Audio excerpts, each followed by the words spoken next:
회복을 넘어 부흥으로 첫 번째 시간으로 신앙의 회복이라는 설교의 제목으로 우리 은혜를 나누고자 하는데요. 제가 최근에 본 영화가 하나 있습니다. 우리 아내가 꼭 당신이 봐야 되는 영화인 것 같다고 저를 추천해줘서 영화를 보았는데요. 극장에서 본 것이 아니고 넷플릭스에서 최근에 이제 올라온 영화 중에 돈 룩업이라는 그 영화입니다. 위를 쳐다보지 마세요라는 그런 영화인데 이 영화를 보면서 제가 믿음이 무엇인지를 곰곰이 생각해 볼 수 있는 시간이었어요. 그래서 이것을 보라고 추천해 준 우리 아내한테 오랜만에 참 잘했다, 나를 이거 보게 했다고. 왜냐면 설교랑 딱 맞아 떨어지는 거야. 한 3주 전에 이걸 2주 전인가 보라 그래서 보았는데요. 이 영화의 내용은 무엇이냐면 한 과학자가 새로운 해성을 발견을 합니다. 그 발견한 해성으로 인해서 이 과학자는 이제 명성을 떨치게 된 거예요. 그래서 이 해성이 언제 어디서부터 출발점을 가지고 여기까지 왔는가, 그 경로를 쭉 추적하기 위해서 수학을 가지고 그 경로들을 추적하는 가운데 이 해성이 점점 지구로 향하고 있다는 것을 깨닫게 됩니다. 계산을 딱 해보니까 어느 순간 그 접촉점이 0이 되면서 이것은 99% 지구와 충돌하게 되는구나를 알게 됩니다. 불과 6개월 후에 이제 이 해성이 와서 지구는 멸망하게 되는 거예요. 에베레스트 산과 같은 큰 해성이 이제 지구를 향했고, 이 해성이 부딪히면 이 여파는 모든 지구의 인류가 멸망할 만한 그러한 충격을 줄 수 있는 해성이라고 밝혀졌습니다. 그러니까 과학자들은 대통령을 만나는 거예요. 대통령한테 가가지고 이 일을 이야기하는데 그 과정이 너무나도 어렵습니다. 너무나도 중차한 이 이야기를 하기까지 거쳐야 될 것도 많고 기다려야 될 시간들도 많았습니다. 드디어 대통령을 만났습니다. 만났을 때 대통령이 하는 말이 딱 5분인가 10분을 이 시간 내에 모든 것을 다 설명하시오. 그러니까 과학자는 당황하는 거예요. 어떻게 이 시간에 이 엄청난 일을 이야기할 수 있냐고. 결론적으로 얘기하면 지구는 멸망할 예정입니다. 해성이 지금 다가오고 있다고. 그랬더니 이 대통령은 놀라는 게 아니었습니다. 웃으면서 그러면 그게 나의 인지도와 나의 선거에 무슨 영향이 있습니까? 어떻게 접촉점을 가지면 되겠냐고. 모든 접촉점을 이제 인류 멸망에 두는 것이 아니라 자신의 인지도와 선거에 어떻게 영향을 끼칠지를 이야기를 합니다. 너무나 답답함을 느껴서 대화가 안 되는 것을 느끼고 이 과학자들은 이제 방송의 힘을 빌리려고 방송 출연을 합니다. 그곳에서도 이 너무나도 심각한 이 상황을 과학적으로 다 풀어내요. 실존하는 해성이 지구로 다가오고 있고 6개월 후면 이제 충돌을 하게 된다고. 그러면서 과학적인 증거들을 내세우게 됩니다. 그러면서 그 해성이 다가오는 경로들을 다 수학적으로 풀었던 것들을, 그리고 사진으로 찍었던 것들을 다 제시를 하면서 설명을 합니다. 그런데도 불구하고 이 사회자들은 너무나도 가볍게 여기는 거예요. 우스갯소리로 그것들을 넘겨냅니다. 왜냐하면 이렇게 진지하면 시청률이 오르지 않는다는 거예요. 노력을 다 해봤지만 과학자들은 아무도 이 진지한 이야기에 반응하지 않고, 잠깐 이슈화 됐다가 방송 한번 나갔다가 어느 신문사에서도 어느 곳에서도 이 심각성에 대해서 이야기하지 않은 모습을 바라보면서 과학자들은 놀랍니다. 이렇게까지 했는데 이렇게 무반응이라니. 왜 사람들은 이 사실을 두려워하지 않느냐고. 이제 우리 어떻게 하냐고. 그러면서 한국이 나와요. 대한민국이 우리를 도와줄 거라고. 그럼 대한민국이 잠깐 나옵니다. 이 영화에서 말하고자 하는 것은 다른 것이 아닙니다. 이 세상은 충돌할 것을 알았음에도 불구하고 너무나도 무거운 사실에 대해서는 어려워하는 세상을 풍자한 거예요. 지금 SNS다 인터넷이다 아무리 개발이 많이 되었어도 그것에 올라오는 것들을 잘 보세요. 패션이든 아니면 먹는 맛집이든 그것이 무거운 주제가 아니고 중차한 이야기들이 아니고 가벼운 이야기들로 그 모든 이슈들을 다 점령하고 있다는 것을 이야기하고 있는 거예요. 그러면서 이 과학자들은 제발 좀 룩업, 위에를 쳐다보라고, 위에를 쳐다보면서 이제 곧 다가올 인류의 멸망을 좀 알아내라고 마음 맞는 뮤지션들과 해서 콘서트를 엽니다. 그랬더니 옆에서는 이들을 반대하는 또 무리들이 생겨. Don't look up, 위를 쳐다보지 말고 오늘을 살아가라고. 이 모습을 보면서 저는 참 우리의 신앙의 모습이, 우리 신앙인들이 이런 삶을 살아가고 있는 것은 아닌가. 제발 좀 하늘을 바라보라고, 하나님을 보라고. 하나님께서 살아계시고 하나님께서 곧 이제 재림을 하실 것인데 그 재림의 때를 고민하면서 살아가야 되지 않겠냐고. 그러면 세상 사람들은 Don't look up, 위를 쳐다보지 말고 오늘을 즐겨라. 카페디움, 카르페디움, 카페레요, 카르페디움. 오늘을 즐기라고 그렇게 얘기하고 있는 겁니다. 오늘 말씀해 보니까요, 믿음은 바라는 것들의 실상이요 보지 못하는 것들의 증거라고 말씀하고 있습니다. 보이지 않는 것들의 증거, 해성이 날아오고 있지만 그것의 증거들을 댔던 과학자들의 이야기가 이 돈 룩업에서는 너무나도 잘 나오고 있어요. 우리는 모두 다 하나님을 다 믿는다라고 하는 사람들 아닙니까? 맞으시죠? 아멘입니까? 그런데요, 우리의 믿음에 대한 실체에 대해서 우리는 그다지 크게 관심을 두고 살아가고 있는 것 같지가 않아요. 세상의 자극적인 것들, 가벼운 가십거리들에 우리는 모든 관심을 다 빼앗기고 있습니다. 제가 가십이라고 얘기했던 것들이 그렇게 또 다 가벼운 것들은 또 아니에요.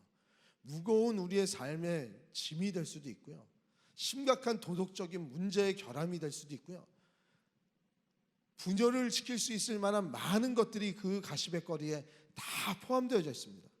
하지만 이 모든 중요하다고 생각했던 모든 것들이 해성이 다가와서 인류를 멸망하는 그 소식들보다 더 중요한 것은 아닌 것처럼, 예수님이 이 땅에 오셔서 우리를 구원해 주셔서 곧 심판하실 날이 다가온다는 이 메시지보다 이 다가올 미래의 일이, 닥쳐올 우리의 확신 있는 그 실제의 삶이 우리의 다른 어떤 삶들보다 더 중요한 거 아닙니까?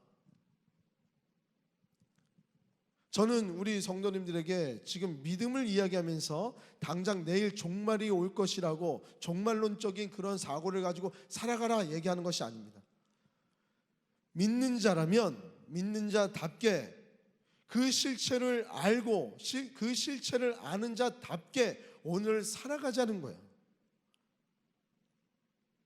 이 영화에서도 이것을 알리는 사람은 맨 마지막에 가족끼리 행복한 시간을 보냅니다.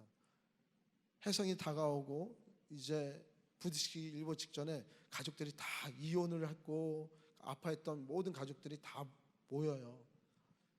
화해를 하고 싶다고. 그러면서 예배를 드립니다. 하나님 앞에 기도를 합니다. 그런데 이 사실을 몰랐던 대통령은 우주선을 타고 도망쳐요. 그러면서 기도의 내용이 이렇습니다. 하나님의 뜻을 우리가 수용할 수 있는 믿음을 달라고. 그리고 영화는 마칩니다. 우리가 믿고 있는 그 실체가 과연 우리는 무엇일까?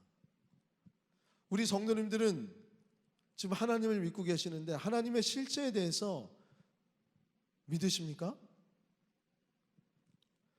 다른 얘기로 제가 물으면 우리 성도님들의 믿음에는 실체가 존재하십니까?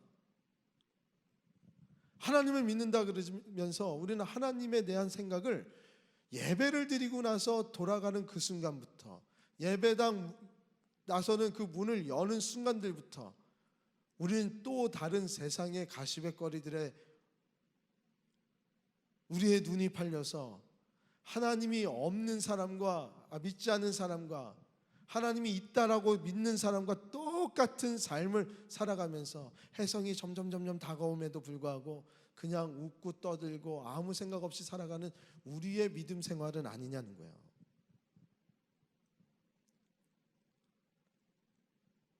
이런 모습을 떠올리면서 이런 사람 삶은 어떤 삶일까 고민하다가 한 글을 읽었습니다. 그 글에 이런 예화가 있어요. 뭐냐면 한 의사 선생님의 이야기입니다. 이 의사 선생님이 환자들에게 그렇게 금연을 강조하는 의사 선생님입니다. 흡연은 백해무익하고 이 담배를 피면 반드시 암에 걸려서 죽게 되는데 왜 담배를 피냐고 그러면서 의학적인 많은 이야기들을 쉽게 설명을 너무나도 잘해주는 거예요. 금연에 대한 유익에 대해서도 잘 얘기를 해줍니다. 그러면서 그 병원에서는 금연을 이룬 많은 사람들의 사례들이 풍성해진 거예요. 그러면서 방송국에서 그분들을 그 의사 선생님을 찾아옵니다. 어떻게 이런 비밀을 이렇게 잘 쉽게 어려운 것을 잘 설명하십니까? 결단을 이루기까지 어떻게 이렇게 잘 인도해 주셨습니까? 그래서 인기가 많은 의사 선생님이 됐습니다. 그래서 신문에 금연에 대한 아티클을 또 내고요. 인터뷰들을 하고 패널로 나가서 이야기를 합니다. 금연에 대해서 알립니다. 그리고 그것들을 모아서 다 책으로 나서 베스트셀러가 됩니다. 그런데 정작 그는 담배를 끊지 못해서 폐암으로 죽었다는 이야기예요. 이 이야기를 들으면서 오늘 설교를 하는 저의 모습은 아닌가 굉장히 많이 저는 고민했습니다.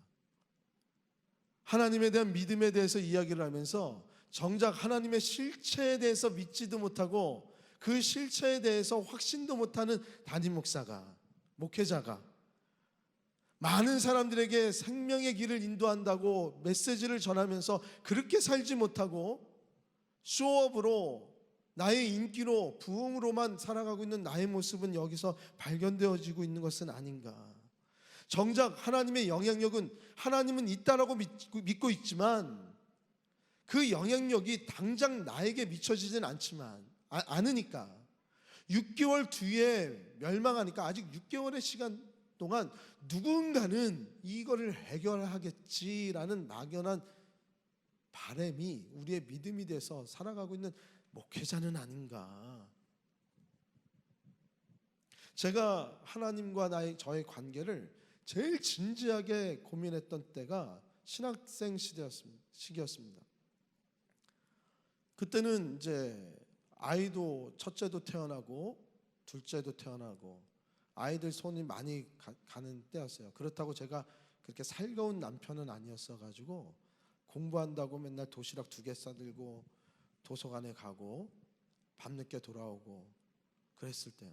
왜냐면 따라가기가 너무 버거웠어요, 저는. 그러면서 뭐 한 과목은 우리 안중찬 목사님도 저랑 같이 그때 공부를 해서 너무나 잘 알지만 가스펠이라는 이 수업은 하나의 수업에 매주 20페이지에서부터 30페이지, 많게는 40페이지까지 되는 분량의 레포트를 매주 써내야 되는 거예요. 마가복음에 대해서. 그 성경 해석을 어떻게 할 것인가를 매주 써내는 거예요. 영어로. 그러니까 이건 그냥 사람을 피 말리는 거예요.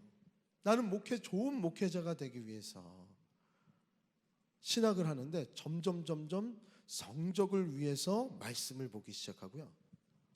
학점을 위해서, 패스를 위해서 이 모든 레포트를 쓰기 시작하는 거예요. 성령으로 볼 시간이 없습니다. 물론 모든 시간을 다 그렇게 썼다는 거 아니에요. 읽을 때마다 막 가슴 뜨거워질 때도 있어요. 그런데 대부분 레포트를 쓰는 그 순간은 너무 고통스럽단 말이에요. 그래서 잠자리에 들고 잠을 청하면 막 제가 말씀도 드린 적이 있는데 막 일어나가지고요. 하나님이 내 속에 없다고 막 울면서 막 기도했던 적이 한두 번이 아니에요. 너무 힘드니까. 신학생이 하나님이 안 보이는 거예요. 실제하신 하나님이 존재하는 것처럼 느껴지진 않는 거예요. 이것처럼 심각한 문제가 어디 있습니까? 이게 나의 정체성의 문제가 되잖아요. 그럼 우리 도서관 옆에 조그만 기도할 수 있는 채플실이 있습니다. 그 쾌쾌 묵은 그 카페트 냄새가 나는데요. 그럼 거기서 기도해. 하나님, 나 어떡하냐고. 하나님이 발견하지 않는데 나 어떡하냐고. 근데 저처럼 기도하는 한국 사람들이 거기에 가득 차 있었습니다. 예. 영어 때문에, 뭐 때문에, 뭐 가정의 문제 때문에, 돈 때문에 그런 신학생들이 많았어요. 막 울면서 기도하는 거예요. 이런 상황이 저랑 똑같지는 않지만 우리 성도님들에게도 존재하지 않으십니까? 어떤 상황 속에서 하나님이 없다 느껴지는 거예요. 하나님이 실제하는 그 하나님이 보이지를 않는 거예요. 믿음은 바라는 것들의 실상이라는데 그 실상이신 하나님께서 나를 사랑으로 구원해 주셨다는 그 사실이 믿겨지지가 않는 거예요.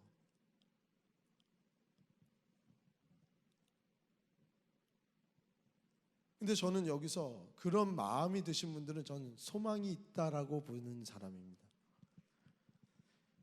왜냐하면 이러한 상황, 이런 마음의 고민들은 계속 반복되어질 거예요. 이런 고민들이 없다 하는 분들이 예전에는 믿음이 좋다라고 얘기를 많이 해요. 난 믿음이 있어서 걱정거리가 없다고. 근데 저는 그렇게 생각하지 않습니다. 저는 이러한 고민과 괴로움이 사라진 분들에 대해서 저는 둘 중 하나라고 보는 사람이에요. 하나는 하나님의 실체를 아예 모르고 살은 사람이에요. 또 한 부류는 아예 하나님에 대한 존재를 관심 있어 하지 않은 사람이에요. 둘 다 하나님에 대한 존재에 대해서 부정하지 않는 부정함을 보이는 사람이라는 거예요. 왜냐하면 믿음은 바라는 것들의 실상이라고 그랬잖아요. 바라는 게 무엇입니까? 우리가 보지 못했고 우리가 경험하지 못했던 것들에 대해서 미래에 대한 일들을 믿는 거예요. 이게 쉽습니까? 내일 일어날 일을 믿는다는 것이 쉬우세요? 어느 중요한 일이 있습니다. 그 중요한 일을 어떤 결과가 나올지 수험생들은 합격과 불합격의 그 갈림길 안에서 내가 이 발표가 코앞에 둔 그 시간에 잠을 제대로 잘 수가 있습니까? 여러 경쟁 업체들을 가운데서 내가 낸 그 의견서가 제안서가 채택이 될지 안 될지 너무 내 인생의 가장 중요한 그 순간에 놓여진 분들은 잠을 잘 수가 없는 거예요. 불안한 거예요. 아무리 잘 준비했고 아무리 해도 불안합니다. 근데 우리는 영의 삶을 살아가는 자들 아닙니까? 미래의 일을 믿는 그 믿음이 생깁니다. 근데 그냥 영의 일이 아니더라도 미래의 일들은 항상 우리를 불안하게 만드는데 사단은 이 믿음을 꺾기 위해서 우리에게 의심이라는 것을 계속 집어넣어요. 그리고 우리에게 자꾸 이 믿음을 흔들어 놓기 위한 많은 증거들을 또한 보여주고 있습니다. 속삭여요. 우리는 계속적으로 이 의심에 이 회의에 괴롭혀질 수밖에 없는 인생을 살아갈 수밖에 없다는 거예요. 어떨 때는 굳은 믿음을 갖고 살아가죠. 말씀이 충만했을 때, 기도의 삶이 확고해졌을 때. 하지만 우리의 믿음은 점점 파장이 돼서 올라갔다 내려갔다 올라갔다 내려갔다. 우리가 노력해야 될 것을 이것을 없애는 게 아니고 이걸 줄이는 겁니다. 그 파장을. 저만 그렇게 얘기한 게 아니고요. 우리가 너무나도 잘 알고 있는 성 어거스틴은 인간을 세 가지 부류로, 세 종류의 부류로 나눕니다. 고백론으로 인해서 자신의 죄를 다 알렸던 그 성 어거스틴, 하나님을 정말 순전하게 잘 섬기기 원했던 그 어거스틴이요. 그는 첫 번째로 죄를 지을 수 있는 상태의 인간으로 한 부류를 구분했고요. 또 한 부류는 죄를 지을 수밖에 없는 인간으로 또 분류를 했고요. 또 한 부류는 죄를 이길 수 있는 인간으로 분류를 삼았습니다. 여기서 가만 보면 공통적인 문제예요. 죄요, 죄. 이 죄는 계속 우리를 괴롭히고 우리 주위에 계속 존재하고 있다는 거예요. 이 죄를 왜 짓습니까?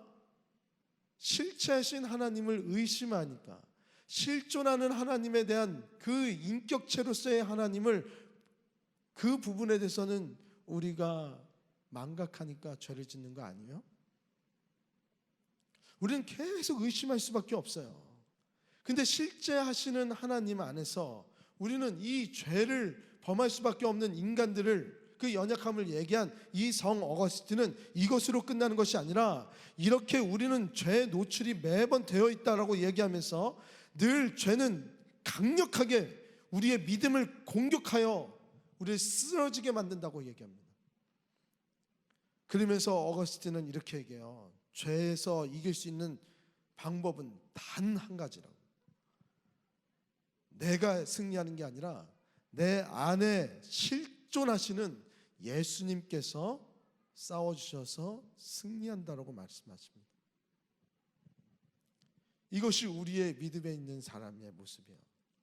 실존하시고 실제하시는 예수님이, 실존하시는 하나님이 우리의 인격체로 우리의 삶과 함께 하셔서 우리의 미래를 인도해 주시고 우리의 앞길의 순간순간을 열어주신다는 것을 믿는 믿음으로 우리는 죄와 싸움에서 승리할 수 있다는 겁니다.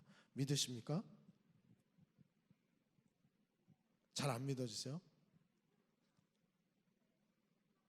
실제하는 믿음을 가진 자는 하나님을 모시고 하루하루를 살아가는 자예요.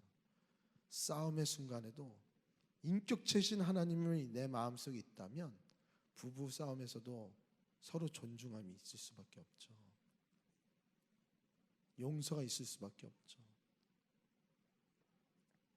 내일에 대한 불안감이 우리의 연약함 가운데 몰아쳐 올 때 인격적이신 하나님께서 나와 함께 하심을 우린 느낀다면 그 불안감을 해소할 수가 있는 것입니다. 그런데 이게 여기서 끝나는 게 아니네요.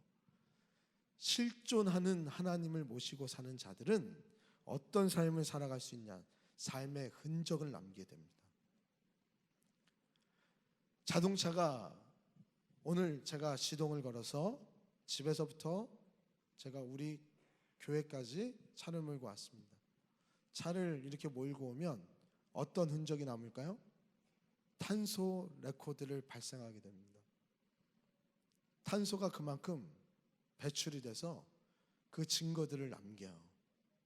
그것이 내 차에서 나왔는지 옆 차에서 나왔는지 나중에는 모호하게 되지만 어쨌든 탄소가 기록에 남겨집니다.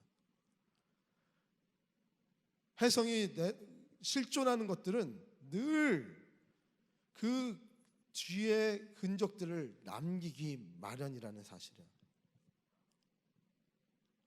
하나님을, 보이지 않는 우리의 하나님을 믿을 때 그 실존하신다고 믿는 믿음을 갖고 사는 우리들에게도 하나님의 삶의 흔적을 남기신다는 거예요. 믿으십니까? 그 흔적이 어디에 나와 있어요? 성경책에 나와 있잖아요. 말씀은 그걸 얘기하고 있잖아요. 성경에 남은 하나님의 흔적이 무엇입니까? 태초에 천지를 창조하셨대요. 흙으로 사람을 빚으사 생기를 불어넣으셔서 흙이 사람이 됐대요.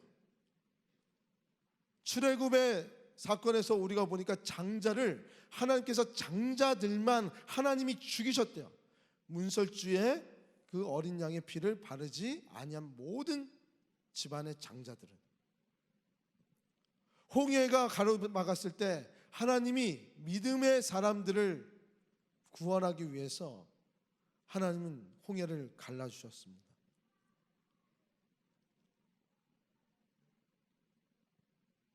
광야에서 살아남기 위해서 물이 없다 그랬을 때 반석에서 물이 났고요. 메추라기가 떨어져서 그들의 허기진 배를 채워줬고요. 만나가 떨어져서 생전 보지도 못했던 그 형체의 음식을 섭취하면서 살았던 것이 믿음의 사람들이었어요. 선택받은 자들의 삶이었어요. 하나님과 실존하는, 하나님과 동행하는 자들의 삶의 모습이었다는 거예요. 그것이 하나님의 증거라는 겁니다. 보이지 않는 하나님을 믿는 자들에 대해서 우리는 믿음의 눈으로 보았을 때 이것이 하나님의 흔적이라고 알고 있지만, 사람들은 이것을 무엇이라고 얘기합니까? 신비적인 일이라고, 신화 같은 이야기들이라고 얘기합니다. 우리는 믿음을 가지고 이것이 하나님의 흔적이라고 알 수 있는 사람들이에요. 우리 한번 생각해 보세요. 보이지 않는 것들이 흔적을 남길 수가 있습니까? 실존하지 않는 것들이 그 증거들을 다 여기저기에 묻히고 돌아다닙니까? 아니죠. 오늘 말씀은 하나님이 실존하시는 하나님이시라는 것과 믿음으로 살아간다면 우리도 이러한 믿음의 증거자가 되어서 우리의 발자취 안에서 이 증거를 남길 수 있는 사람이 될 수 있다는 것을 말씀해 주고 있는 것이에요. 믿으십니까? 오늘 이전의 말씀 한번 다 같이 읽어보겠습니다. 시작. 선진들은 이로써 증거를 얻었느니라. 아멘. 아멘. 여기서 이로써라고 하면서 가로에 친 게 무엇이죠? 믿음으로써라고는 제가 또 친절하게 알려드렸잖아요. 우리의 선진들은 뭐예요? 이제 저는 이 1월과 2월 이 선진들이 어떤 증거를 남겼는지, 어떤 흔적, 믿음의 흔적을 남겼는지를 가지고 말씀을 나눌 거예요. 에녹은 하나님과 동행하여서, 아브라함은 하나님과 동행하여서, 아브라함은 또 누구는 하나님과 동행하여서 어떤 흔적을 남기며 살아갔는가. 우리가 믿음을 회복하면요, 이 회복이 우리 삶의 부흥으로 이루어져서 하나님을 나타내는 역사가 이루어집니다. 우리 사랑하는 시은석교회 성도 여러분, 우리는 다시 한번 믿음의 선진들이 보이지 아니하는 하나님의 실체를 가지고 존재하는 인격체로서 늘 의지하며 살아갔을 때 얼마나 놀라운 일들을 경험하게 되었는지를 이 1월과 2월 달 이 2달간 계속 말씀을 나눌 거예요. 이 지성이, 합리성이 너무나도 중요해진 이 시대에 믿음은 너무나도 유치한 것으로 보여지지 않습니까? 보이지 않는 것을 믿는 것에 대해서 우리 젊은이들은 회의적으로 바라보면서 교회를 이탈하는 거 아닙니까? 그리고 우리는 보여지는 것에 대해서 우리의 지식을 의지하고 우리의 합리성을 의지하면서 그것은 할 수 있습니다, 없습니다를 이야기하면서 증명할 수 있는 것을 가지고 하나님을 증명하고자 노력했던 우리의 모습들이 보이지 않습니까? 근데 하나님은요, 우리가 할 수 없는 일들을 가지고 하나님을 증명해내고 계세요. 우리 성도님들에게도 믿음이 실존하시는 하나님으로 말미암아 믿음이 회복되어졌을 때 우리 성도님들의 삶에는 기적이 일으켜지는 그 삶을 살아가게 될 줄 믿습니다. 구약이 그랬고요, 신약이 그랬어요. 하나님의 은혜가 신약에선 끊겨졌다? 누가 그런 얘기합니까?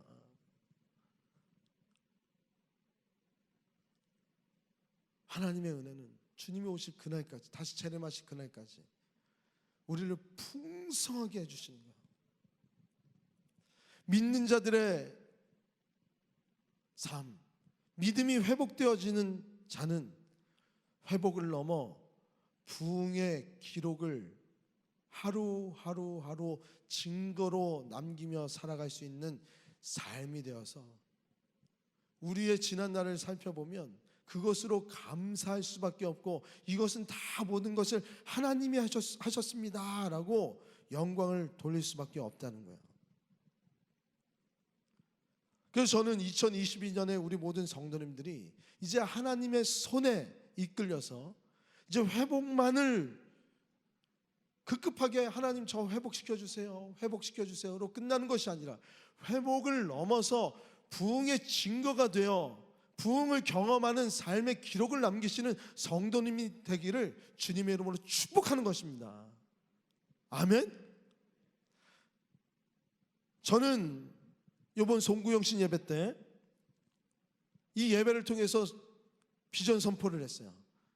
짧은 시간이었지만 저의 생각의 일부를 같이 나눴습니다. 어떤 분들은 그것으로 인해서 마음의 위로가 되셨던 분들도 계시겠지만, 그래서 저에게 메시지도 많은 분들이 주셨어요. 격려를 해주셨고, 이제 어떻게 가야 될지를 우리 교회가 방향성을 잡았다는 것에 대해서 너무나 감사한다고 전화도 주시고, 좀 그래서 제가 좀 바빴어요. 근데 어떤 분들은 이렇게 생각하실 수도 있어요. 이 비전 선포가 너무 원대하지 않냐, 전 세계를 품는 비전 아니냐, 우리가 할 수 있겠냐. 맞습니다. 저는 우리가 산다라는 이 샌드 A를 계속 노출시키고요. 우리는 품기 위해서 사는 자들이야. 흙으로 사는 자들이야. 오늘을 사는데 내가 모래로서 아담의 때를 회복하며 살아가는 자로 계속 저는 말씀을 드릴 거예요. 원대한 꿈이 있지만 저 멀리 보이지 않는 저 멀리 미래의 일이지만 그 일을 이루기 위해서 저는 아주 조그만 일부터 시작을 할 겁니다. 그래서 우리는 실행위원회를 발동을 걸어서 다시 재정립해서 장로님들이, 우리 성도님들이, 우리 교육자님들과 함께 한 마음으로 이 품는 사역을 같이 하는데 하나하나 세워져 나가게 하려고 그래요. 가족을 품고요, 선교의 질을 품고요, 교회를 품고요, 지역을 품어 나갑니다. 왜요? 하나님께서 이 꿈에 대해서, 이 비전을 주님께서 주신 줄 믿고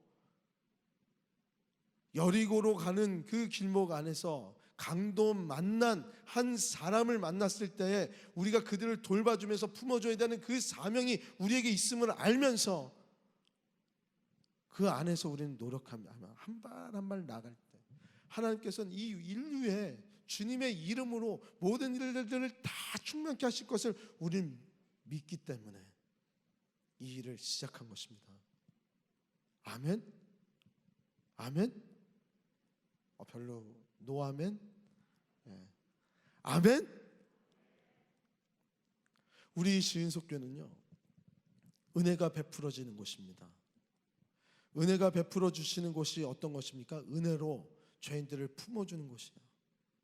하나님의 은혜의 모판 안에 우리가 서 있습니다. 이 안은 은혜의 모판이에요. 따뜻한 모판이에요. 품어주는 모판이에요. 안아주는 모판이에요. 이 모판 안에서 우리가 힐링도 받을 수 있고요, 치료도 받을 수 있고요, 죄 문제도 해결받을 수 있고요, 비전이 없는 자들도 비전을 생겨서 하나님의 일을 할 수 있는 하나님의 모판이라는 사실을 우리는 기억해야 합니다. 늘 품어주셔서 새롭게 하시는 곳이야. 우리가 앞으로 실행위원회에서 이 모든 일들을 해나갈 때 하나님께서 이루고자 하시는 일을 이루실 줄 믿습니다. 영적 세렌디피티가 여기서 일어날 것이라는 거예요. 우연히 발생되어지는 아주 역사적인 사건들이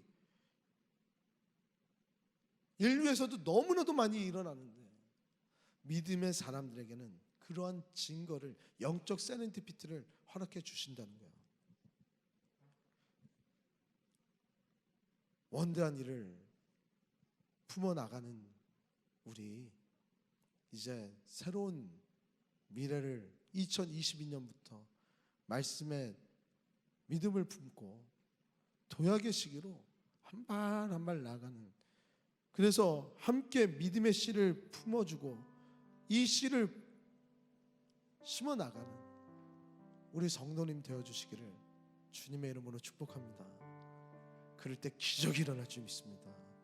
기적이 일어날 줄 믿습니다. 기적이 일어날 줄 믿습니다. 아멘. 이 시간 우리 다 같이